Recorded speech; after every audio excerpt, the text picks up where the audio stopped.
දුකින් මිදවීමට ප්‍රාණඝාතය සිදු කිරීම පවත්ත. ඇතැම් අය දුක්විදින සතුන් ඉන් මිදවීමට කියා එම සතුන් මරා දමනවා. ඒ වගේම එයින් පවක් සිදුවන්නේ නැහැ කියලයි ඔවුන් සිතන්නේ. බුද්ධ දේශනාවට අනුව සබ්බේසං ජීවිතම් පියන්. ඒ කියන්නේ සියලු සත්වයන් තම ජීවිතයට ප්‍රිය කරන බව සඳහන් වෙනවා.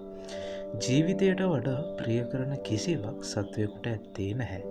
එනිසා නිදහස් කිරීමට කියා සතකු මැරීම ඒ සතා විඳින දුකට වඩා මහත් දුකක් ඇතිකරදීමක්ම වෙනවා. අවීචි මහා නරකයෙහි දුක්විඳින නිරිසතුන් පවා මරණයට වියයි. දුක්ඛිත සත්වයන් මරන්නන් තුළ එම සත්වයන් කෙරෙහි කරුණාවක් ඇතිවන බව ඇත්තක්. නමුත් කරුණාසහගත සිතින් කිසිවිටක සත්වයකු මරන්නට බැහැ. සත්වයකු මැරිය හැක්කේ ද්වේෂ සහගත සිතින්මයි. ද්වේෂ සහගත සිත සෑම කල්හිම අකුසලයක්. මෙවන් අවස්ථාවලදී වදක චිත්තය ඇතිවන්නේ කරුණා මුහුණුවර ඇතිව මද වූ ද්වේෂයෙන් හා බලවත් මෝහයෙන් යුතුවයි.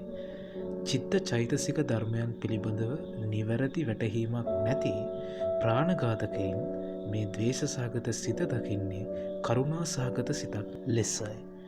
මේ කරුණු නිසා දුක්විඳින නිසා හෝ අන් කරුණක් නිසා හෝ ප්‍රාණවදයක් කිරීම අකුසලයක්ම බව දැන ජීවත්වන්න.